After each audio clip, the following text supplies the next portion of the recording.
This week on Make Better Wealth Decisions, we're speaking with Ian McGugan. Ian is a columnist for the Globe and Mail and a longtime veteran of the Canadian personal finance industry. We're talking about optimism bias in the financial services industry and the role that the media has to play with regard to Bullshift and getting people to think about positive things, even when things are not always so great. Make Better Wealth Decisions, a podcast that explores how financial advisors' blind spots can harm your investments. I'm your host, John DeGuy, a portfolio manager with Design Securities in Toronto. In this podcast, we'll provide advice on how you can achieve better outcomes by maximizing investments and minimizing taxes. Let's put our thinking caps on as we consciously decide to get smarter about our money. My guest this week on Make Better Wealth Decisions is Ian McGugan. Ian is a longtime journalist who has served on a number of different publications, and he currently is a columnist for the Globe and Mail. Ian, welcome. I'm glad to be here, John. This is great. Good to see you. Likewise. We were just talking before we got started, and I think it's a good way to set the stage here. One of the things I'm concerned about is the attitude of bullishness that the media sometimes has. And see this all the time, and the media will say, we don't really have a horse in the race. We're just reporting on what's going on. But I've seen ads, and for instance, even in the Globe and Mail, there's an ad that has run a number of times in the online edition that will say, be bullish.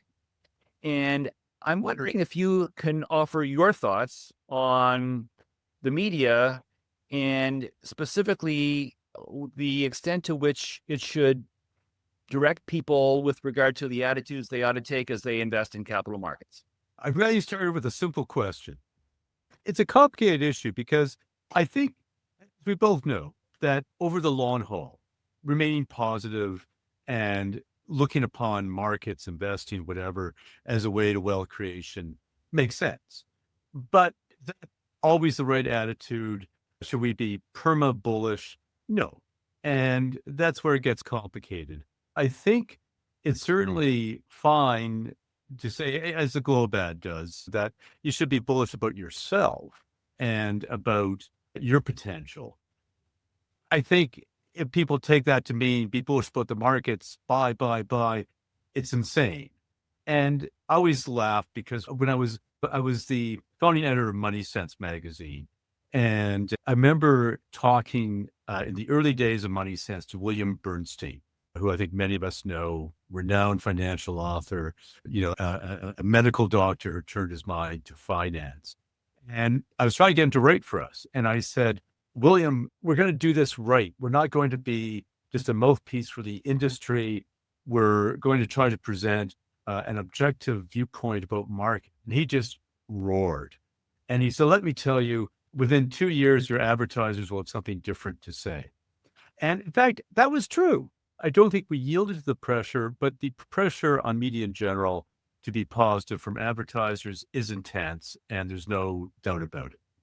So that is one half of the coin. The other half of the coin is that I can tell you that as a portfolio manager and a guy who spent over 30 years giving advice to retail clients, that the pressure is intense within the industry as well to be optimistic, to buy, there is no sell, just take a long-term view and everything will be fine. That's irrespective of your time horizon. I mean, can you take a long-term view if you're a 75-year-old retiree, as an example? And the industry is constantly telling people that it's the Bobby McFerrin approach. Don't worry, be happy. Everything is going to be fine. Everything is going to work out.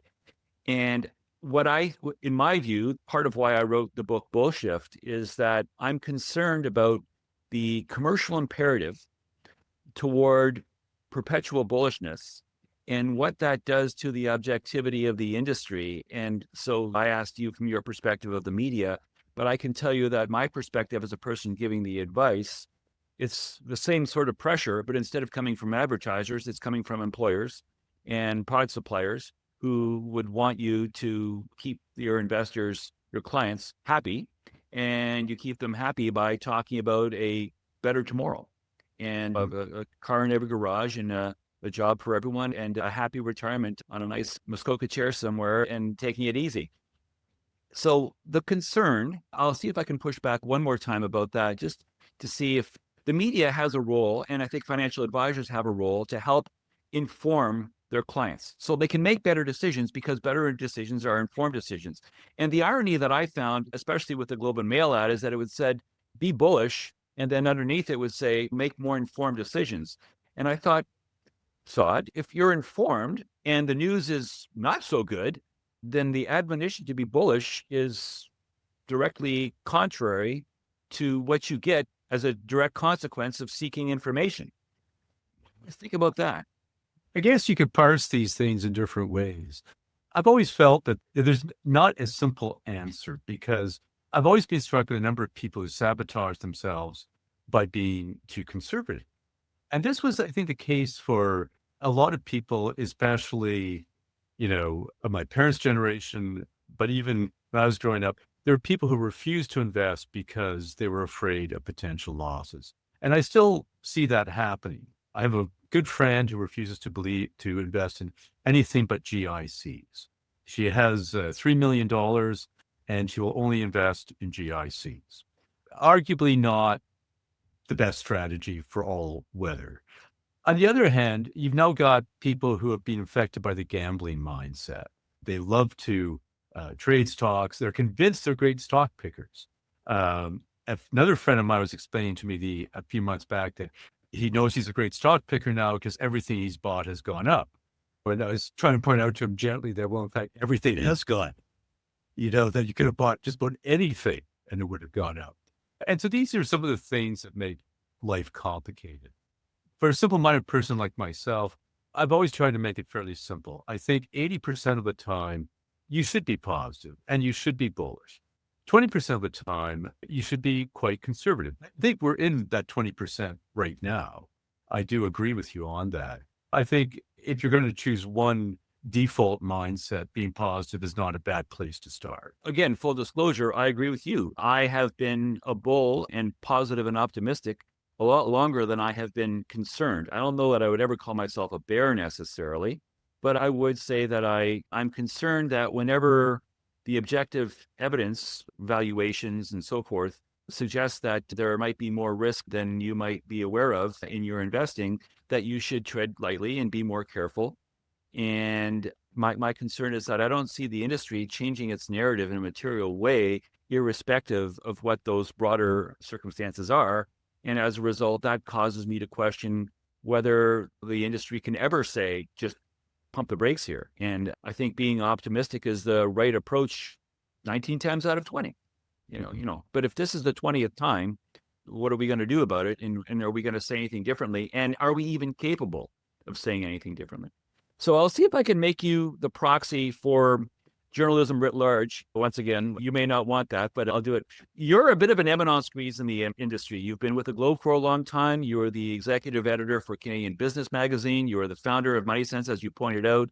So you've done a lot in the national media in Canada, and that includes specifically the mainstream legacy media. And the legacy media, the traditional print media, magazines and newspapers, has been getting a fair bit of criticism lately. And you're a respected financial journalist. I'm wondering what you think about the criticism that has been levied against legacy media in the past, let's say, half dozen years. Well, I certainly don't think I'm any Eminence grise, but I'm not quite sure what the nature of the criticism that you're referring to. Do you mean political or do you mean economic? What I would say is that a lot of people say that the media, I think it's more so in politics than it is with regard to finance. But at any rate, paradigms haven't, according to the critics, again, I'm not saying I'm agreeing with them. I'm just telling you what they say. The critics would say, you really haven't changed with the times and you're still looking through the lens of what the world was like a quarter century ago. And so, for instance, perhaps maybe if I'm pressed to give you an example, maybe the impact of AI. It's a whole new world. It's all different, and it's different this time. And I don't know that's necessarily fair, but to the extent that people say that, what's your response? Well, I think they're, in many cases, attacking a straw man, their belief as to what legacy media must be. I wish all those people could attend a typical news meeting, because there is intense argument about many topics. And there's also a very strong desire to be fair because you're going to hear about it from readers if they perceive you being dishonest or being biased. And I think legacy media has done pretty much what it always does. And I think one thing it can be faulted for is on the one hand, on the other hand, journalism, the both sidism that has infected a lot of political coverage over the years. You know, but I think that emerges from an urge to be fair and an urge to not give in to a bias. I'm a little bit adrift sometimes as to what people want, because the irony of today is that journalism has never been better in terms of the amount of information you can access, the number of voices you can hear, your access to information. All of that is at an unparalleled height. But it's been a lousy time for the journalism business. And so people see newspapers shrinking. I think that's one reality of the past 20 years. And they, I think, perceive that in some cases being a judgment upon legacy media when I think it's in many cases more a reflection of just technology and the ease of access that people now have. So I realize I'm rambling here, but I guess I'm just not quite sure what people want from legacy media. I think by and large, it does a decent job of trying to walk that middle of the road objective path. If I don't want to put words in your mouth, but is it therefore fair to say that in your view, the media is doing as good a job as it has ever done in terms of ferreting out what is important and relevant for its readers? If you have to be the arbiter of importance and relevance, are you doing that as well as before, or maybe better than before, or not as well? Oh, that's a great question. To be honest, I think we're not doing as well as we used to. And I think partly that's because of the economic decline of legacy media. There's not the resources in many cases to follow stories. The other aspect of it is that what legacy media used to say used to be hugely important to leaders. Now they feel far more comfortable saying, to hell with the Globe and Mail, to hell with Maclean's, out the CBC. We're going to reach people directly via social media. So there's also that to contend with. There's simply a willingness for many power brokers to shrug you off. And so I think we can be accused of not doing as good a job as we once did. How we overcome that, I'm not quite sure about. Well, it's interesting because as we're taping this, where we have a news conference going on with the prime minister stepping down, and one of the questions that he got, I was listening to the conference before we went to start this interview, and questions were with regard to the role of the legacy media with regard to the political process. And one of the things the prime minister lamented was, as a for instance, the inability to move the electoral process from the first past the post to a single transferable ballot, where people necessarily had to choose a second and third choice in order to be more consensual and try to find a middle ground. And I think one of my concerns about politics in Canada and throughout the Western world is that it's more polarizing. But I'm finding that in finance discourse as well, that it used to be that whatever floats your boat, if you're a dividend investor, for instance, someone like your colleague, John Heinzel, that's great. That's one way of doing it. And then other people would say, well, dividend investing, we've got this Miller-Modigliani indifference model and that you should not care at all. So why are you? And then people start engaging in almost in ad hominems with regard to what your paradigm is. And in fact, there are very few things that are definitively right or wrong. And it's just different strokes for different folks. And instead of respecting differences of opinion, it seems as though, especially if you are online, every discussion is not a discussion which is civil and nuanced.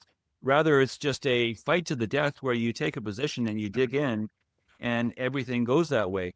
And I'm wondering what your thoughts are with regard to investor education and the way people will go about getting their information, because there is less of a middle ground consensus, and that views with regard to how to invest and what you should be focusing on are growing increasingly far apart.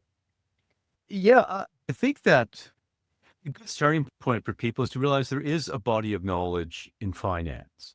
It's not purely a matter of personal preference.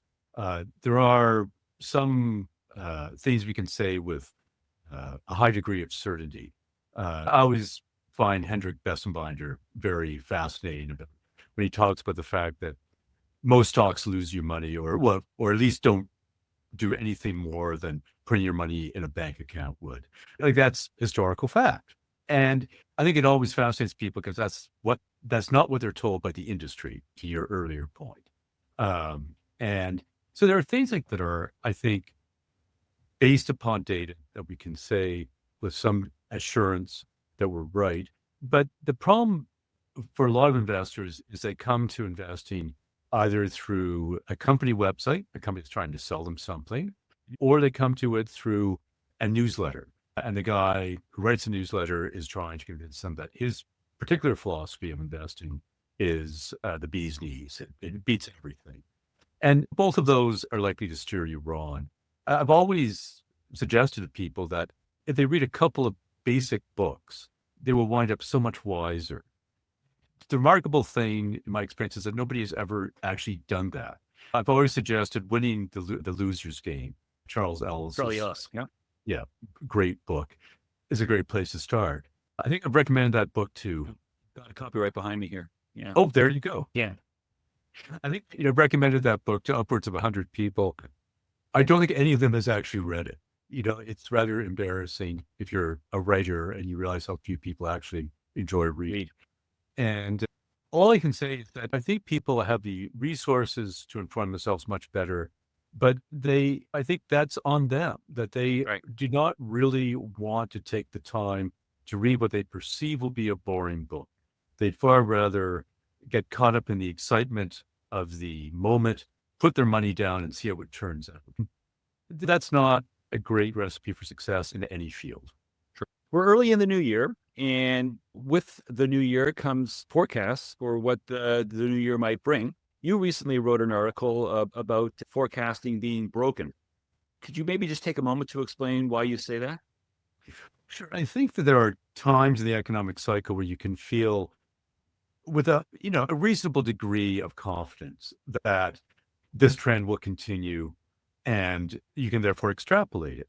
At the moment, we're in a situation where I think we simply don't know what's going to happen. And part of that is the fact that things have become so much more polarized, as you were just saying. And to a remarkable degree, I think I mentioned in the column I wrote, what happens in 2025 is going to depend upon, the whims of four eccentrics: Donald Trump, Elon Musk, Vladimir Putin, and Xi Jinping. And trying to predict any of those guys is a mug's game. On top of that, you have, some questions that are truly opaque. Is inflation going to stage a resurgence? I think one of the things that the past few years have taught us is that inflation is really hard to predict. Another big question out there is whether the AI boom is going to actually deliver on all its high promises. I'm a bit of a skeptic, but I'm happy to admit there's two sides to that. I don't think anyone really knows, even AI. So between the strongman politics that has emerged, the polarization, and these fundamental questions, I think trying to make a prediction for the next year is, it's just silly. I think if one's going to make forecasts, one should make them on a 5-year basis. So I wonder if you could maybe comment on the presumption in your commentary. You say it's broken, but if something is broken, that presumes that once upon a time it was functional. Was it ever functional, really? Okay, good point. I acknowledge that economic forecasting has always been a bit of voodoo, and market forecasting even more so. And so, I certainly would not argue with you on that point. I think, though, that there have been things that worked for a long time. The inverted yield curve, for instance, as a predictor of recession, that have stopped working. And after decades of being quite an efficient and accurate indicator of recessions to come. So there are things like that. I think they are broken and things seem more uncertain than they used to be. But, in terms of trying to make the case that economic forecasts and market forecasts have been accurate in the past, I agree. It's always been a crapshoot. So another example of that, and you've mentioned this, and other journalists have mentioned this, is that 2023 and 2024 both saw gains in the stock market in the mid 20% range. And although it has happened in the past 200 and some odd years, it's only happened something like 6 or 7 times throughout history where we've had back-to-back years of 25% or more in terms of gains. That's part of my concern. It might be part of the broken narrative, because if the past is not prologue, then perhaps we could have it for a third time. That would be one narrative. The concern that I have is, as you might imagine, the flip side, which is normally that would be a red flag, and that would be an opportunity for, especially now that it's January, people who haven't rebalanced their portfolio in a while. It's not uncommon for a person who's a standard 60-40 investor, if they haven't really looked at their portfolio in a couple of years, to be more than 70% stocks and less than 30% bonds.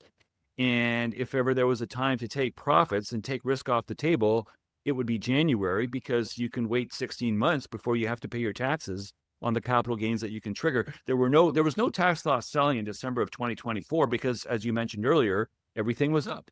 So if you can't tax loss sell in December, then what you should be doing is taking risk off the table and rebalancing your portfolio in January. I didn't hear much of that. And I'm concerned that the industry is saying, and no, it acts as though the bulls will run forever. And I just don't think that you're stretching credulity if you don't think that this is going to end at some point. And I don't know, I don't have a crystal ball. I don't know when, but I think that if you're a prudent, rational person who wants to make intelligent choices with their money, this at the very least should be an opportunity to take some of that risk off the table. I agree completely. I think both of us have written about things that indicate risk is at an all-time high, or close to an all-time high, I should say. Whether it's the CAPE ratio that compares stock prices to long-term real earnings, whether it's the equity risk premium, which has largely disappeared, whether it's the concentration in the market, they're all screaming that this is a dangerous time to invest. And getting back to your base asset allocation makes perfect sense. Even going a little bit further in terms of conservatism, I think would make sense.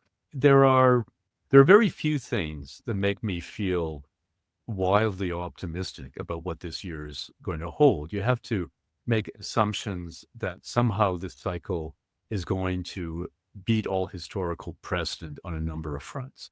You see earnings margin levels that are nearing all-time highs, and yet analysts are still predicting, I think, a 15% increase in earnings this year for the S&P 500. I'm not sure how that works. Plus, you already have stocks trading at extremely high valuations, and you have bonds that are actually yielding more in many cases than stocks are producing in earnings. All of those things would encourage one to be cautious. But yeah, you're not hearing that from many people. And it does remind me so much of 1998, 1999, during the dot-com bubble, which I think we both soldiered through.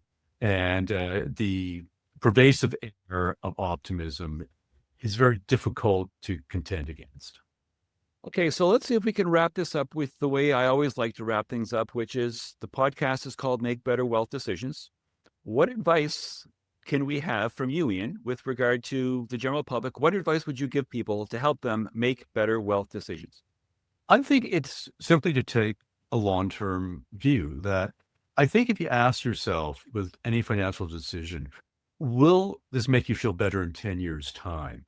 You'll probably get a more accurate read than if you simply try to respond to your emotions of the moment. Many of us, especially in today's market, are so caught up with the week-by-week rise in the index that we just lose sight of the long-term. Simply taking a long-term viewpoint is, I think, where investing wisdom begins. Ian, I want to thank you for your time today. It's been a pleasure. I want to wish you all the best in 2025, and hopefully we can connect again soon. The same to you, John. It's been a pleasure. John DeGooey is a portfolio manager with Design Securities in Toronto. The views expressed in this program are not to be construed as specific advice.